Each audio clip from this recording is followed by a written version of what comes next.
BJP को पूर्ण बहुमत नहीं मिला है, लेकिन एनडीए गवर्नमेंट सरकार बनाने जा रही है। लेकिन किस तरीके की मजबूरियां यहां पर नजर आ रही वो भी हम आपको बता रहे हैं, क्योंकि जिस तरह एक अब दबाव की पॉलिटिक्स बनाने की कोशिश हो रही है, बड़े बड़े विभाग यहां पर नीतीश चाह रहे हैं, टीडीपी भी चाहती हुई नजर आ रही है।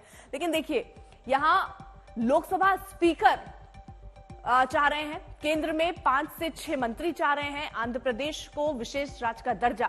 यहां सिर्फ आंध्र प्रदेश को नहीं, बिहार के लिए भी नीतीश कुमार बार बार यही मांग हमेशा उठाते रहे हैं। अब जेडीयू की मांग क्या है, वो भी कैबिनेट मंत्री पद चाह रहे हैं, यानी अच्छे अच्छे विभाग वो मांगते हुए नजर आ रहे हैं। इसमें रेल मंत्रालय भी हो सकता है।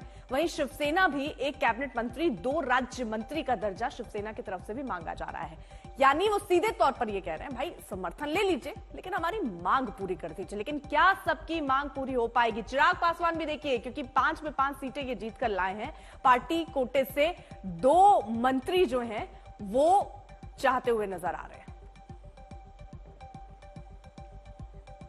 वहीं जीतन राम मांझी भी एक मंत्री पद वो भी चाहते हुए नजर आ रहे हैं। तो यानी चाहते यहां पर बहुत हैं, लेकिन किसकी चाहतें कितनी पूरी होंगी और वो उससे कितना संतुष्ट होगा, ये भी देखना अभी दिलचस्प होगा। क्योंकि तेजस्वी यादव का बयान याद कीजिए, वो कह रहे हैं आगे आगे देखिए होता है क्या, क्योंकि आपको सबको संतुष्ट करना पड़ेगा और अब आपको सबको साथ लेकर चलना पड़ेगा। यह मजबूरी इस वक्त बीजेपी के सामने है। आप इतने ये दल जो देख रहे हैं, चाहे उसमें टीडीपी हो, शिवसेना हो, जेडीयू हो, चिराग पासवान की पार्टी हो, जीतन राम मांझी की पार्टी हो, ये सब अपने अपने हिस्से की बात करते हुए नजर आ रहे हैं। और सबको बराबर का हिस्सा देना, सबको संतुष्ट कर लेना, यह भी बीजेपी के लिए एक बड़ी चुनौती होगी, जिस पर मंथन और चिंतन का दौर भी चल रहा है। वहीं सूत्रों के हवाले से खबर आ रही है कि जेपी नड्डा के घर पर बीजेपी के वरिष्ठ नेताओं की बैठक हो रही है और इस बैठक में अमित शाह मौजूद हैं, इस बैठक में राजनाथ सिंह भी हो सकते हैं। तो ये बैठक बहुत समय इस लिहाज से, क्योंकि सबको साथ भी लेकर चलना है और कई रणनीति भी आगे बनानी है। सरकार गठन जब आप कर रहे हैं, 8 तारीख को बताया जा रहा है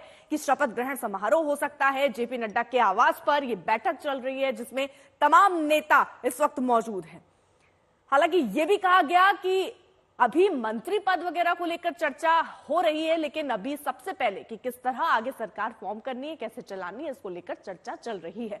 हार पर मंथन भी यहां सबसे जरूरी है, क्योंकि महाराष्ट्र में देखिए देवेंद्र फडणवीस ने जिम्मेदारी लेते हुए डिप्टी सीएम पद से इस्तीफे की पेशकश कर दी है। हालांकि उनको मनाने की कवायद हो रही है, लेकिन वो ये कह रहे हैं कि आगे विधानसभा चुनाव है और इसलिए ये इस्तीफा देकर वो पार्टी के लिए काम करना चाहते हैं, ताकि पार्टी अच्छा परफॉर्म कर पाए विधानसभा में। अब देवेंद्र फडणवीस के इस्तीफे के बाद एक दबाव और नेताओं पर भी बन रहा है, जिनकी जिम्मेदारी थी अच्छे परफॉर्मेंस की।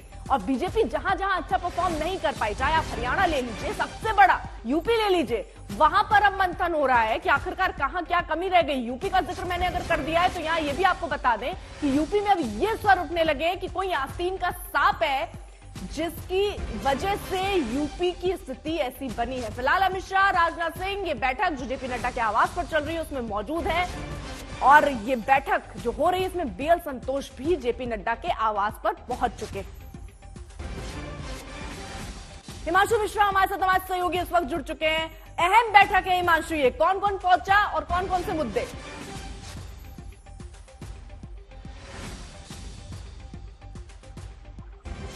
हिमांशु, आवाज पहुंच रही है आप तक? जी बिल्कुल, आवाज पहुंच रही है। आप अपना सवाल दोहराइए। जी, कौन कौन पहुंचा और कौन कौन से मुद्दे हैं जिस पर चर्चा होगी?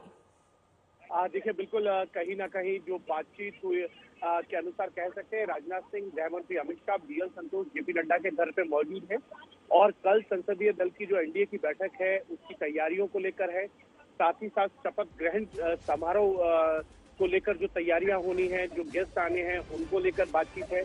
और सबसे बड़ी बात यह है कि हर स्टेट के जातिगत समीकरणों को ध्यान में रखते हुए वहां से कौन से नए चेहरों को लाया जा सकता है मंत्रिमंडल में, और एनडीए के जो घटक दल हैं उनके साथ मिलकर जो समीकरण है उनको देखकर एक सूची तैयार की जा सकती है यहाँ। और उस पर होमवर्क करने के बाद प्रधानमंत्री नरेंद्र मोदी के साथ बैठ के ये नेता जो है वो जो उन्होंने एक सोशल इंजीनियरिंग को लेकर एक पूरा होमवर्क किया है उसको लेकर फाइनल करेंगे कि कैबिनेट में कौन से नए चेहरे आएंगे और कौन से ड्रॉप किए जाएंगे कैबिनेट से, जो पुरानी कैबिनेट है। लेकिन हिमांशु जरा ये भी बताइए, क्योंकि यहाँ पर चर्चाएं काफी चल रही हैं कि नीतीश कुमार की पार्टी ये डिमांड कर रही, टीडीपी की अपनी डिमांड, चिराग पासवान, शिवसेना, किसकी क्या डिमांड है और कितनी पूरी होने की संभावना है? क्योंकि तेजस्वी यादव जब ये कह जाते हैं कि आगे आगे देखिए होता है क्या, तो क्या बड़ी मुश्किल होने वाली है बीजेपी को सबको संतुष्ट करना? देखिए बिल्कुल जाहिर तौर पे बीजेपी के लिए संतुष्ट करना बड़ा मुश्किल है, क्योंकि केसी त्यागी अभी उनसे मेरे ही सहयोगी जो हैं आशुतोष, उन्होंने बात की। केसी त्यागी ने कहा कि बिहार और झारखंड के अलग होने के बाद जो है बिहार में वो रोजगार की स्थिति नहीं रही है, इसलिए विशेष परिस्थितियों में जो है विशेष राज्य का दर्जा देना चाहिए, अग्निवीर स्कीम को लेकर रिव्यू करना चाहिए। और वो ये यूसीसी पे भी कह रहे हैं कि कुछ चीजें सोच समझकर सबके साथ समन्वय करके आगे चलना होगा। तो कहीं ना कहीं आने वाले दिनों में इस गठबंधन में आपको कुछ पेच नजर जरूर आएंगे।